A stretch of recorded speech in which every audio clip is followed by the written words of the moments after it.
Washington, D.C. has often been called Monument City. Each year, millions of visitors, Americans and international tourists alike, flock to the National Mall. They come to experience firsthand America's history, its heroes, its culture and accomplishments. Learn about the American experience, commemorate presidential legacies, honor the nation's veterans, and make their voices heard.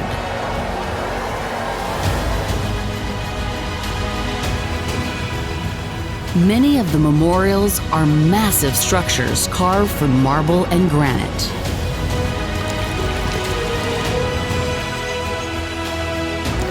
But one unique monument is not made of stone.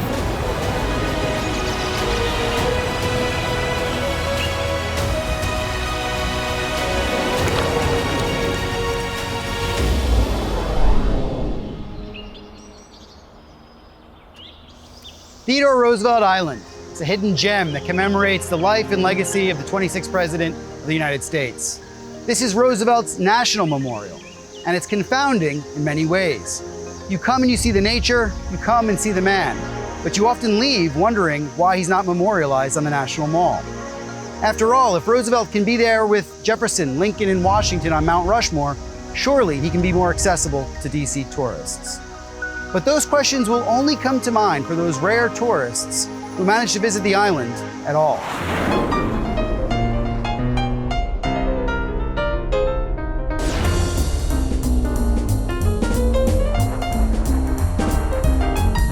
Tell us a little bit about where you're visiting from and how long you intend to be here. Yeah, we're from Tennessee, Northeast Tennessee. I'm from Kansas City. And I'm from St. Louis. Yeah. So yeah, here from Missouri. Where are you coming from? From Montana. I'm a school teacher from Flagstaff, Arizona, here all week with 26 of my 7th and 8th graders. And what have you seen so far? Where have you been? Been to the Washington Monument, the White House, the Lincoln Memorial, National Archives. What did I miss? Ford's Theater. It's all the monuments and the museums and stuff. Well, just the major touristy things, the Jefferson Memorial, the Washington Memorial. This is the second time we're taking a tour. But we've been all up and down the mall. We went for a run and checked that out. We went to the zoo the first day in. We're gonna go to the FDR Memorial after this, and then all afternoon is gonna be at the Senate and Capitol Hill. Is this your first stop, the Jefferson Memorial, or have you been elsewhere? We've been elsewhere. We went to Lincoln, the Washington Monument, the Capitol, the mall. So you guys look like you like the outdoors, right? Yeah. And so probably Theodore Roosevelt in terms of a president. Yeah, it would be really, it'd be interesting to see and learn about. He sounded like a really weird guy. We saw him a lot in all the national parks, Yosemite especially, with John Muir, him and John Muir. So do you know much about Theodore Roosevelt? I know he was a very outdoorsy guy, and he was president from 1900 to 1908. Not a whole lot more than that. That's pretty good. And have you been out to his memorial? Do you know where it is? No. Have you ever been to Theodore Roosevelt Memorial? And not that I recall, no. Do you know where it is? Don't even know where it's at. I saw a sign for it. So on your visit around DC, have you had an opportunity to visit the Theodore Roosevelt Memorial? We drove by it, yes. That is how most people see it. So you didn't get a chance, I guess, to visit it properly. Okay. So do you know where his memorial is? No. It's an island in the middle of the Potomac. Wow. The whole island is memorial. Oh, the whole That's island awesome. is. Here's this island right in the middle of Washington, D.C. This 88-acre island, less than a mile and a half from the White House as the crow flies. And it's just such a beautiful place. It's not Central Park. It's a wilderness, basically, a living memorial. And that's important. Even in the middle of what many consider the most powerful city in the world, we can have a little bit of the outdoors and enjoy it in a real way. There is a total quietude that comes over you as you cross that footbridge and leave behind the madness of society today and enter TR's world, the world of nature. I remember the first time I went, walking through the glade up to the memorial site, and what a peaceful, dramatic spot it was. You look through this opening and you see these tall trees and you see the statue of Theodore Roosevelt, You hear the water. It was like looking at a cathedral or something. It's a complex memorial that makes you wonder about Theodore Roosevelt's place in American history. Where's Theodore Roosevelt's place in the American experience? How did Theodore Roosevelt end up being memorialized this way? Theodore Roosevelt had an extraordinarily interesting life, and it's so multifaceted that one could talk about it for hours and hours. Roosevelt appealed to so many different segments of society. He was so many things. He was a naturalist. He was a statesman. He was a soldier. He was a trust buster and a cowboy. He was a prolific author. He was an explorer. You can think about Roosevelt as a patriot, as a progressive, a conservationist, or indeed one of the best educated man of letters of his time. I think Theodore Roosevelt invented the modern presidency and tried to make America a more humane society, not letting people die of hunger or unemployment or industrial accidents. Working for the National Park Service, we wouldn't have a National Park Service if it wasn't for TR. So I think that's his standing legacy, the National Park Service. As a conservationist president, he had an understanding about the outdoors that in many ways was way ahead of his time. One of his main achievements as president is definitely the federal protection of millions of acres of land. I think he was a revolutionary in that regard. He really did blaze a trail and pioneered so many different conservation efforts. Roosevelt believed in this country and believed that the United States could be a major international power and a force for good. And clearly that's dominated the American foreign policy, trade, and economic psyche ever since Roosevelt's presidency. He's a larger-than-life character who has a very large spirit, a large, generous spirit, and is very funny and warm. I think he appeals to people on a human level. He was complicated. He won the Nobel Peace Prize, and then he won the Congressional Medal of Honor for fighting in a war. But I think his greatest achievement was the promotion of the strenuous life and this idea that through hard work and living out of one's comfort zone, you really can find your full potential. It was a way to live life, a moral code that as an American, as a descendant of him, I could incorporate in my own life and improve my own life.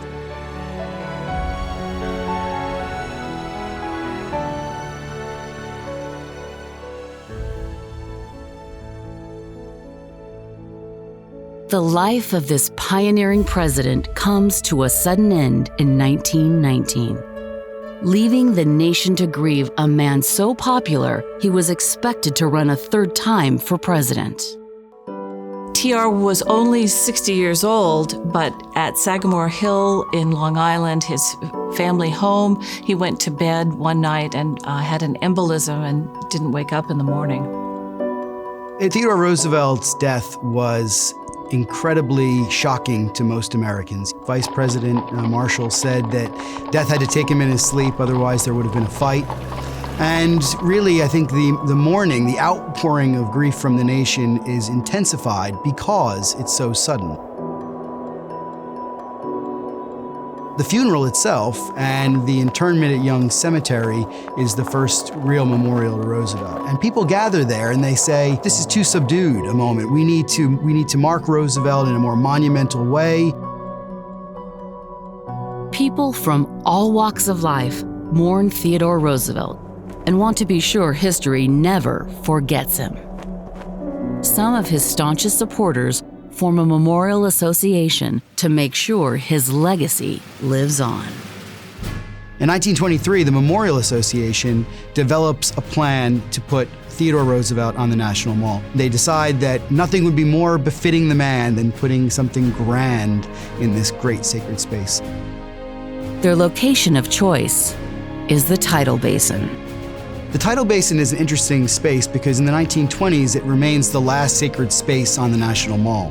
Pierre L'Enfant designed Washington, D.C. in the shape of a cross, and all of those cardinal points of the cross by 1922 were taken up by other monuments and memorials. The White House was originally there at the northernmost point, the Capitol at the southeasternmost point, Washington's monuments at the cross of the cruciform design, and Lincoln was the last one in 1921-22 to get his memorial on the Mall at the westernmost point.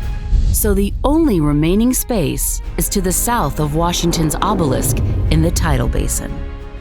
TR memorializers wanted to make TR the equivalent of the Lincoln Memorial and the Washington Monument, so that it would be the big three, TR, Lincoln, and Washington.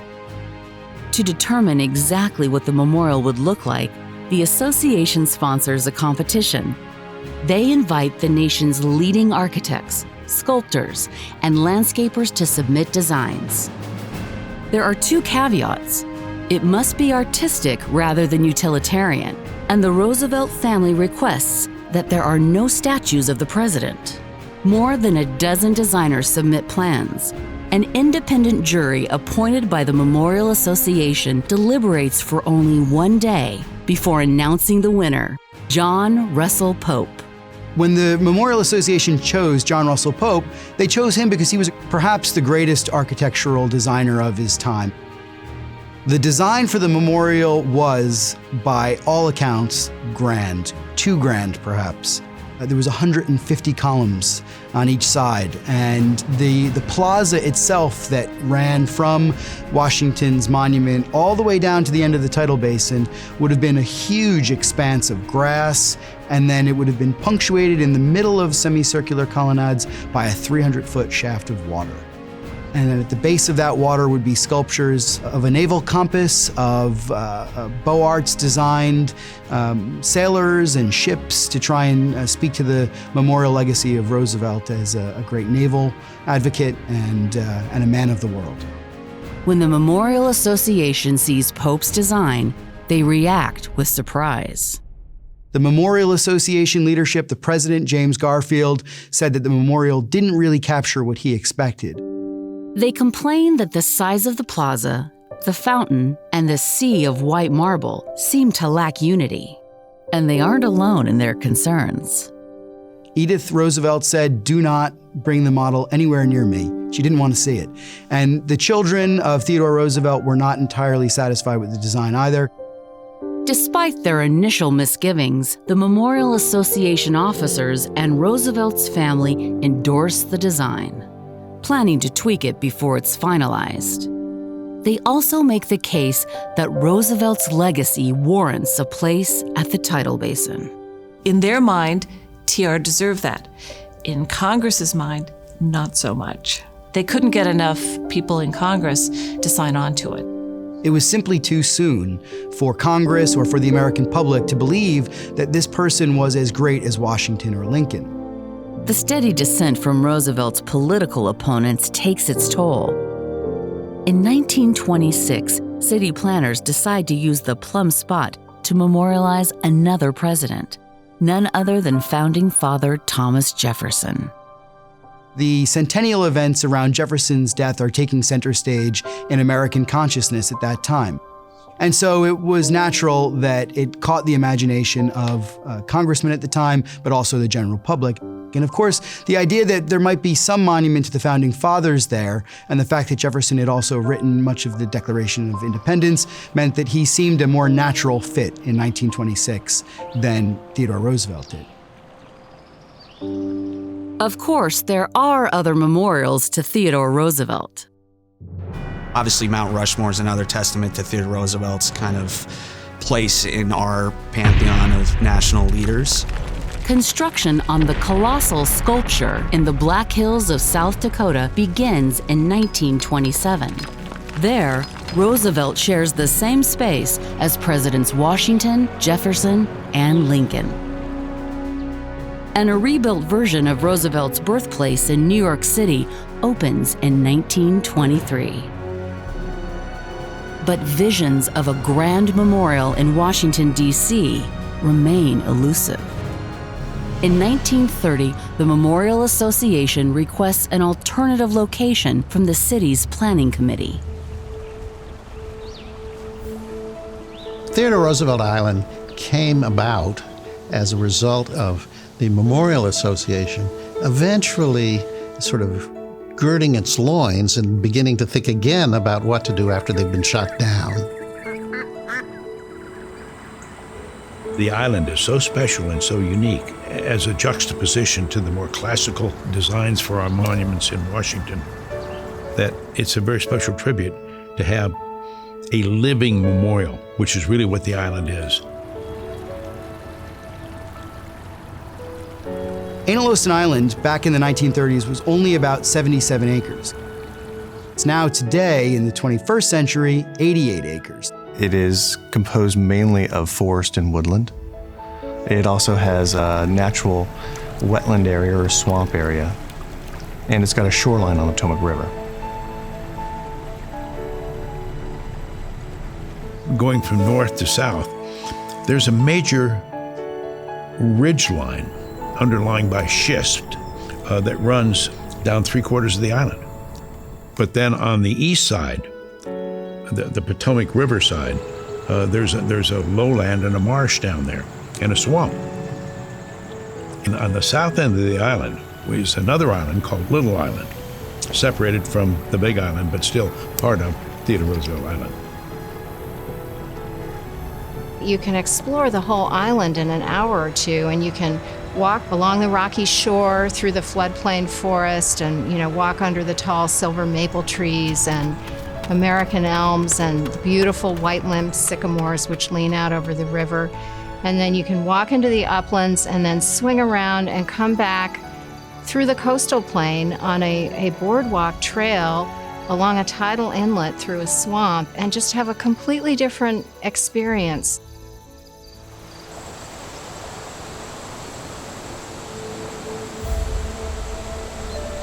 I think what's interesting about the history at Theodore Roosevelt Island is that it spans many eras and many generations in American history. The history of the Theodore Roosevelt Island really goes back to pre-colonial days. Indians were very active in this area, and they would hunt and fish and camp on that island. In 1607, Captain John Smith, who we all know from Pocahontas, came to the island and claimed it for the English throne. There was no development on the island at all up until the mid-1700s. And this island would have been a busy place in those days. Georgetown was the end of navigation on the Potomac, and so it was a famous seaport. It was the jumping off place for George Washington's adventures and what led to the C&O Canal, which Washington was involved in, so it was a busy place. It went through a number of different owners, and eventually John Mason in the 1790s was the one that built the mansion that was there and who cultivated the land and planted fruit trees and made it into, in effect, a little plantation. And it was considered the high crust of society. It was through his ownership that lasted until the 1830s that the island underwent an amazing transformation.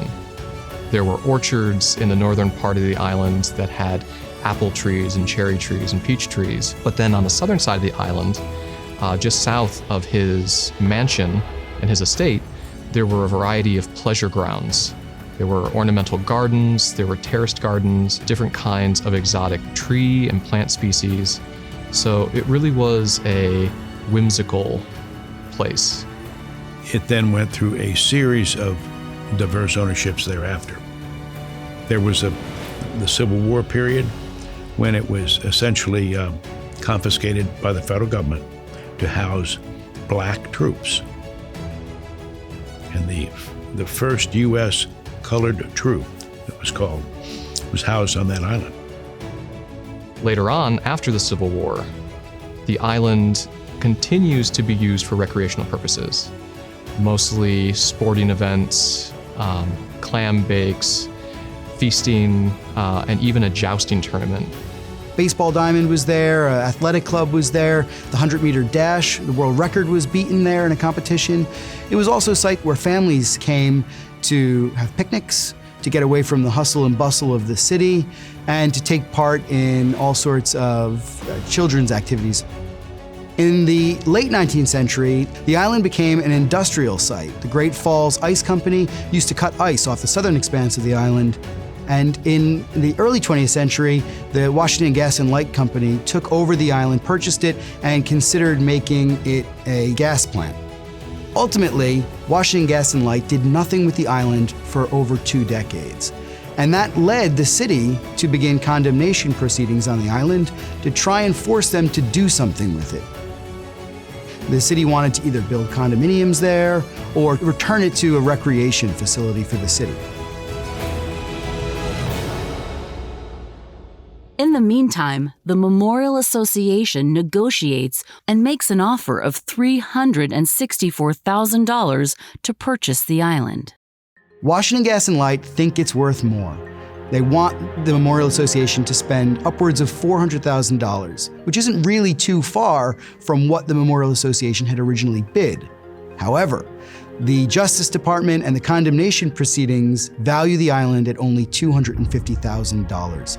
And so there's a premium that the Roosevelt Memorial Association is paying to purchase the island.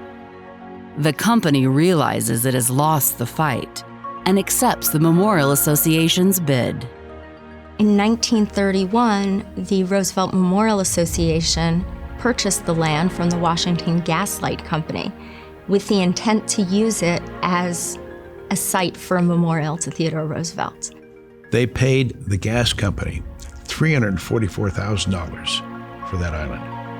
And the gas company, just a few years earlier, had only paid $77,000 for the island. Now think about this. This is 1932. Herbert Hoover is in the White House.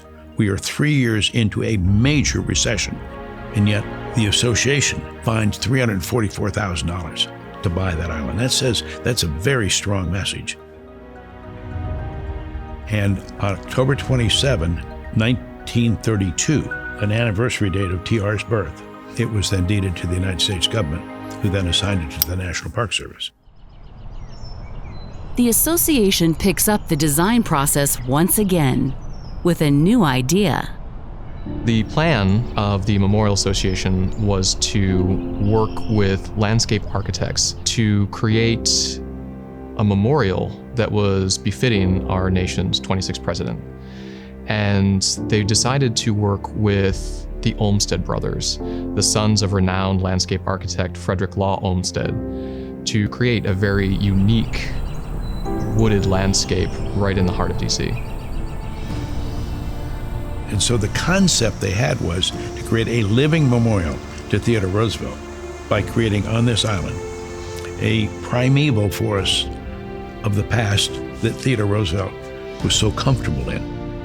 Edith Roosevelt was very much the gatekeeper to her husband's legacy. She loves the idea of a conservation memorial, and the island is quite befitting of that, and so she's on board with Olmsted's plan. Congress agrees that the island itself should be the memorial and that there should be no monument. They rename the site Theodore Roosevelt Island.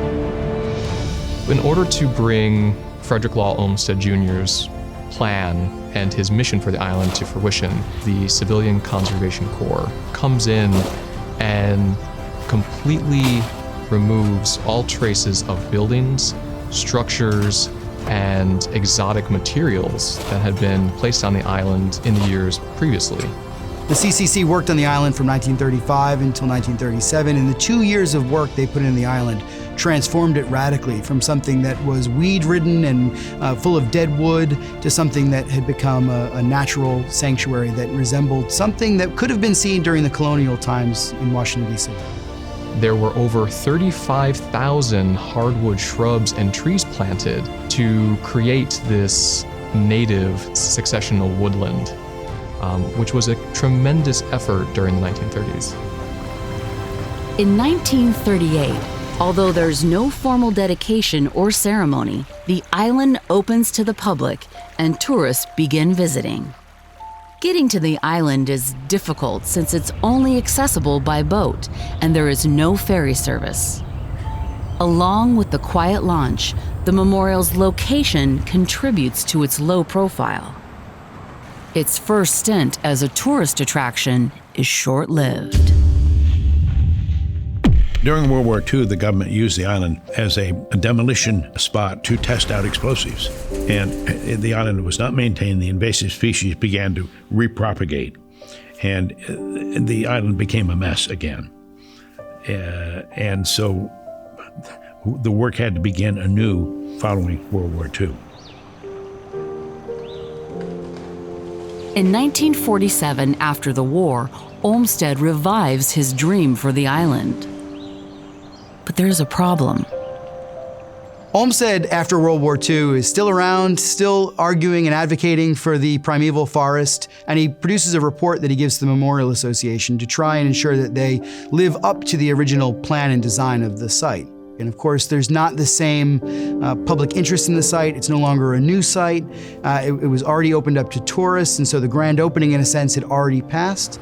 Then in 1952, planners find themselves at an even more ominous roadblock. World War II brought many people to Washington, and the government and surrounding support industries, we call them government contractors, really caused this city to explode population-wise. Now it fairly pulsates, this throbbing heart of a great world metropolis, in whose capital city the business of government is conducted for 48 states. From the quiet of L'Enfant's grave, far-sighted planners today must take the long view of these traffic problems. The city planners of Washington, D.C. Decided that they needed to alleviate the city's congestion and build a highway over the Potomac in order to do so. And the site that they picked to do that is right over Theodore Roosevelt Island. So the first bridge that was proposed was going to be over the middle of the island, 63 feet in the air. So you can imagine the Roosevelt Memorial Association, the family, did not like that. It was going to destroy the very essence, the quality of a living memorial. First of all, with the deadening sound of vehicles and the associated exhausts that came from those cars and trucks. The association lobbies Congress and launches a public relations campaign. The location of the bridge kept moving, and it moved from the south end right to the middle of the island. And there were vehement contests and struggles by the association to hold the government in check and put it as far to the south as they could to maintain the integrity of the rest of the island. In the end, luckily for the Memorial Association, the bridge is placed at the southern expanse of the island and doesn't really disturb too much of the natural habitat that's there. I think it's the best that could come out of it. There is a bridge and Washington has the access that it needs, but it isn't that intrusive on the island. Olmsted's original design had a southern outlook terrace that was going to connect the site to the rest of the mall, that you could, in a sense, look from the island, across the river, at Lincoln's Memorial, and right down the line of the mall to the Capitol and Washington's monument. What that bridge does do is it means that the outlook terrace that Olmsted had originally perceived as something that would connect the island to the rest of the National Mall can't be built. So it's an opportunity at that time for them to marry together this Centennial Commission that's celebrating Roosevelt's 100th birthday with possible plans to rethink the island itself. And the only other area on the island that is fit for a memorial of any sort is at the northern expanse, which is where today the Memorial Plaza is. To complement Olmsted's plan, architects tried to create a space that was complementary to the surrounding wooded landscape. The idea was to bring people into the presence of Roosevelt. They wanted people to see him as a larger-than-life figure. So the first design of the Memorial Plaza that's at the northern expanse of the island, which was done by Eric Gugler and by Paul Manship, two leading lights in the worlds of architecture and landscape design, the original plaza was bigger. There was supposed to be a rectangular plaza surrounded by 12 very large tablets with a sphere in the middle that would be over a flame and a bas-relief sculpture of TR. That memorial was imagined to be a memorial not only to Theodore Roosevelt, but to the idea of freedom. And they really talked in the proposal for the memorial about how people would go to this spot to contemplate freedom. And they even suggested that foreign governments would want to erect their own tablets explaining what they think freedom is and appreciating the freedom that they see in America as an example. President Eisenhower and city planners approved the design, but it is not popular with the public or the Roosevelt family. Most of the ridicule is aimed at the perplexing armillary sphere. I never really understood why this was an appropriate thing, but anyway, this is what was proposed. And it was sort of enormous. I mean, it wasn't a little thing, it was a great big thing. Well, the family looked at this, many family members, and were horrified with it. It didn't make any sense. I guess Alice called it looks like a children's jungle gym or something like that, and various other family members didn't like it. Some of the best comments were calling it donuts in limbo, or Jack Benny's carburetor on his old Maxwell. A gewgaw, I think, is what Kermit Roosevelt's son called it. It was lampooned because it didn't really look like a statesman's monument. It was something that didn't even feature Roosevelt. When Congress saw the plans for the armillary sphere, one member laughed openly in session. And so that, paired with the family's disapproval of the memorial, really sunk it. In reaction to the waves of criticism, the Memorial Association has the designers alter their plans. They went back to the drawing board, and they came up with a design that's largely what we have now. They took the tablets down to just 4 tablets instead of the 12. They got rid of the design that everyone objected to. The 4 tablets each have a word at the top that defines a piece of Roosevelt's focus in life. Youth, manhood, nature, and the state. And under each of those words, then, are quotes of his that bring forth the legacy that he established in those 4 areas. When it's redesigned, that plaza is smaller, it's oval, it's got different flagstones, and so it sort of shrinks in part because of the memory of Olmsted and the desire to try and keep the space smaller, speaking more to that conservation legacy and maybe less to the grander legacies that the monoliths speak of. In place of the sphere, sculptor Paul Manship crafts a 17-foot bronze statue of Roosevelt with a raised arm. He comes up with a design that is also not really befitting because Roosevelt did not want a likeness of himself, and the family wasn't entirely sure about this statue either. In fact, Ethel Roosevelt, she sees the statue originally and she says, this is just not right. It doesn't fit with our view of the memorial. But Ethel Roosevelt visits Paul Manship's studio, and she sees that he has more than one design. And she goes through all of them with her sister Alice and her brother Archie, and they eventually determine that the statue is indeed, the one that they pick, is one that really does befit their father. I think the statue itself gives you a sense that you could have been one of those people behind Theodore Roosevelt's train as it crossed the country and listening to what he had to say and feel the passion that he had for the betterment of the American public. And I think that's amplified through the tablets and the quotations on those tablets.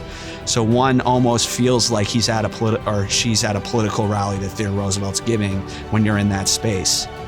Purists still believe that any monument falls short of Olmsted's original design, but the plans go forward.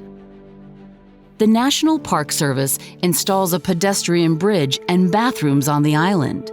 They manage the plants and restore the trails.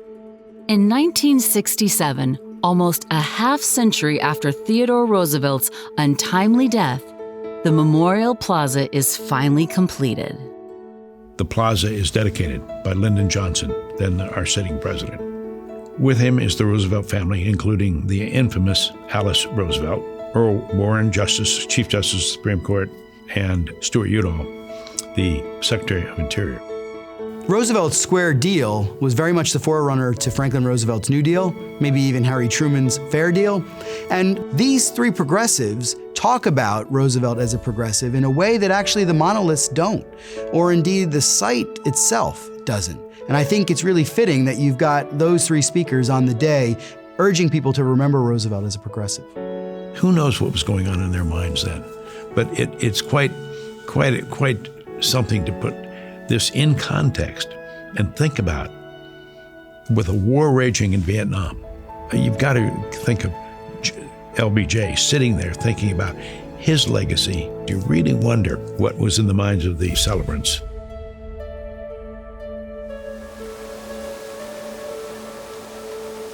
After all this time, Theodore Roosevelt Island has matured into a multifaceted commemoration of a many-sided man. The TR Island's a wild space. There's no museum there, so you can't tell a simple story. People have to find it for themselves. And it's really what TR liked people to do is you walk into the wilderness and you notice the trees and the birds and the view of the river. So it's an invitation for people to be in a little piece of wilderness right outside the city. Theodore Roosevelt's memorial is not a simple statue, it's an entire island. And that is incredibly unique and also impressive, especially for someone that was such a champion of land conservation and protection. The original concept of the island, which was done through Olmsted and others, was to create a living memorial in the sense that it was a piece of wilderness in the middle of the city and a protected piece of wilderness. And I believe that's a very good thing for it. I think the Theodore Roosevelt Island is a very fitting memorial to Teddy Roosevelt, who was a naturalist, an explorer, an adventurer, and a conservationist. All those things are represented by the island. I think this memorial honors his legacy. From his conservation efforts, his interest in the wild, his interest in manliness, I think this memorial does a fair job of honoring his legacy. It's a contemplative place to think about the importance of nature in our lives. So I think Roosevelt would love the site, but I think he'd want it to come to life like in Night at the Museum too. He'd want it to be the perpetual Teddy Roosevelt that keeps on giving and inspiring generation after generation.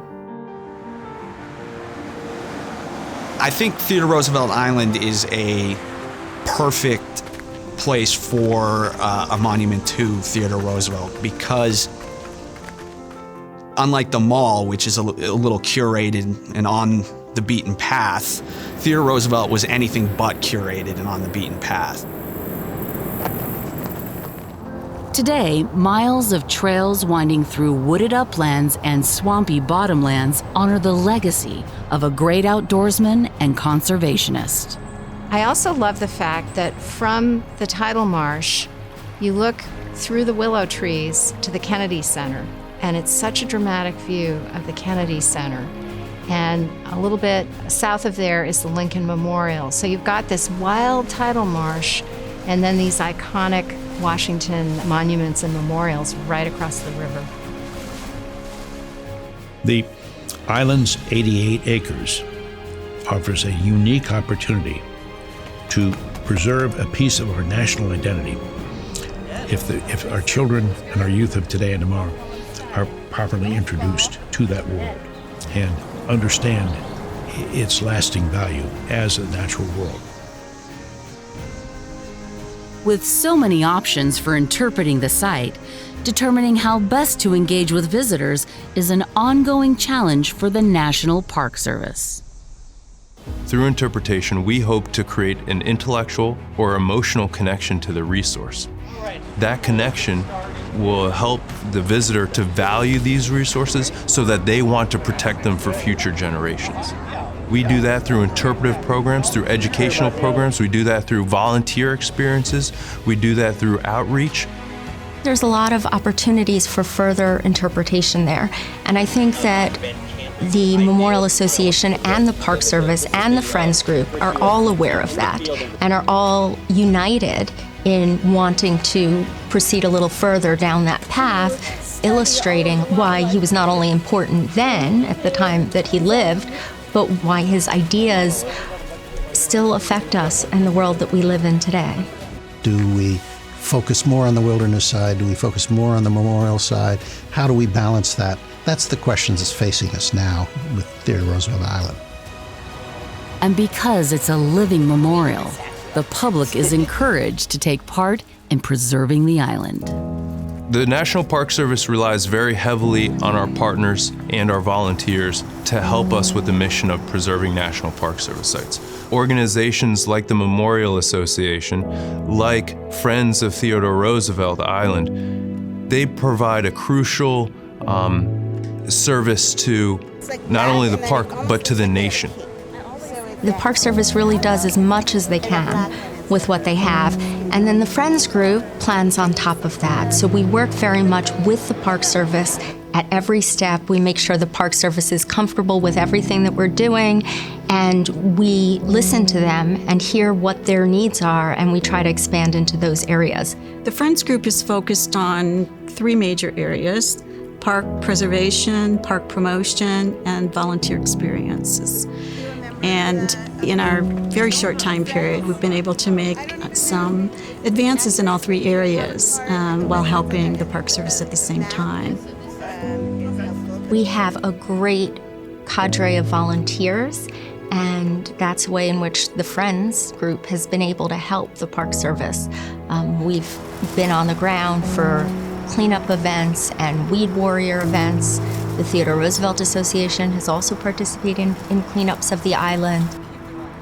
I think it's really important this day and age to inspire the next generation of stewards for youth groups to be part of volunteer activities or interns on the island to actually do some work to clear invasives or take care of the trails. And once you get your hands dirty in work like that, you begin to feel that you're a part of this place, that you've actually done something in this park that's going to be there for a while.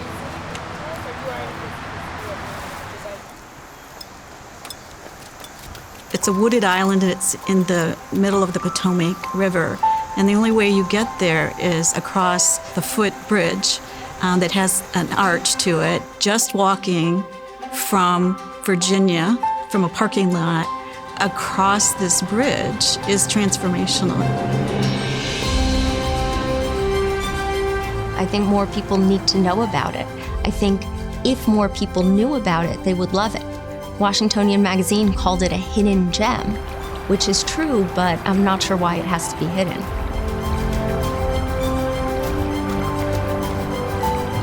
So where are you guys from? I'm from Bolivia, but I grew up in Arlington. Dallas, Texas. I grew up in California and then I moved here.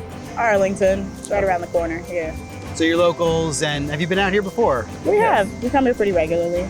What brings you to Theodore Roosevelt Island? It's a nice, big, quiet island. I've studied Theodore Roosevelt, and I'm a big fan, and I just wanted to see his memorial. We're new to the area, and my son has never been here. Yeah. So I want to show him the island. I fell in love with this place. I just keep going back. As many times as I can get here, I get here. And what were you planning to do when you were here on the island today? Mainly walk the trails. The scenery is really nice, especially around the spring and summer when the trees are actually in bloom. It's nice to walk around and look at the statues, a lot of wildlife. We have 4 dogs, and so we bring the dogs with us. So it's a great place to walk dogs? Or? Definitely. Get to stretch your legs. She used to run around on the rocks. I know you have an alternative reason. The most important reason is Pokemon Go. There's a lot of Magikarps here.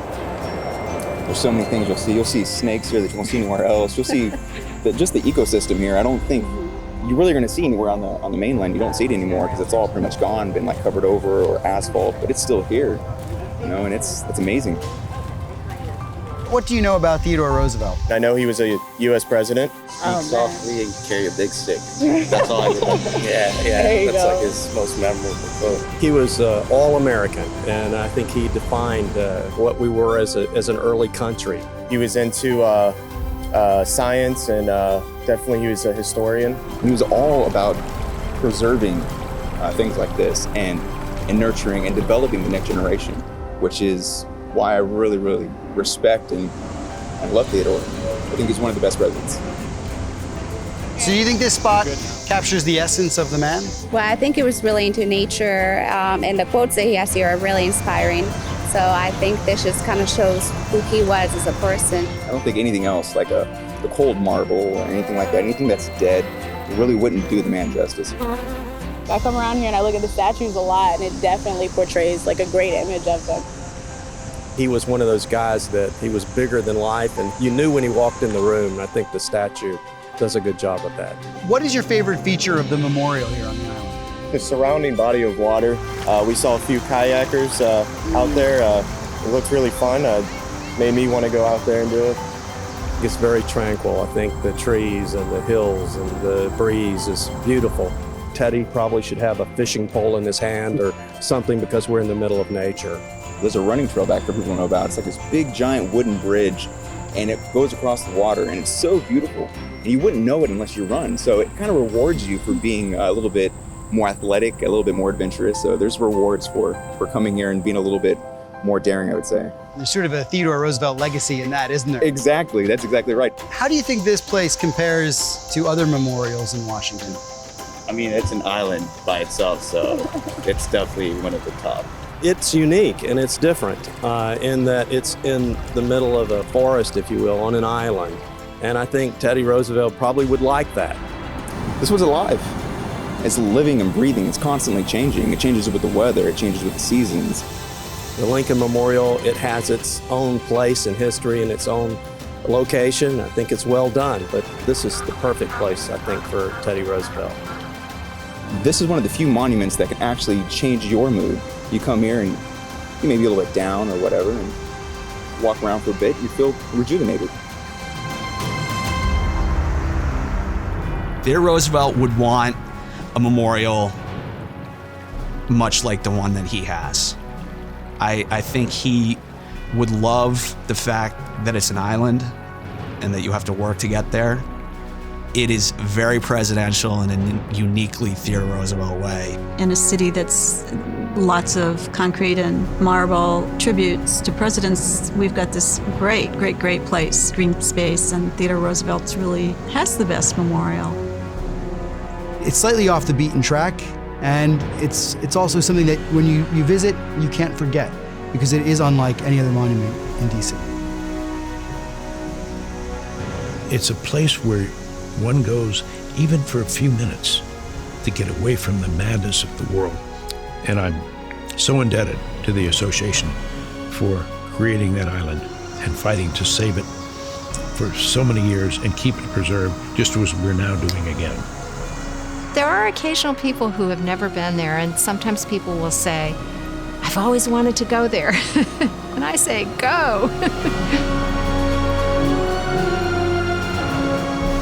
I like to think that the Memorial Association, the Olmsteds, John Russell Pope, and the Roosevelt family knew that they could never capture the essence of Roosevelt in any singular way. After all, he's not like Washington. He's not made of marble. He's not like Lincoln with his perfect halo. Roosevelt is a man with many sides, and even those sides have sides. That's what makes him and the island so fascinating. Anyone can come here and find something that relates to them.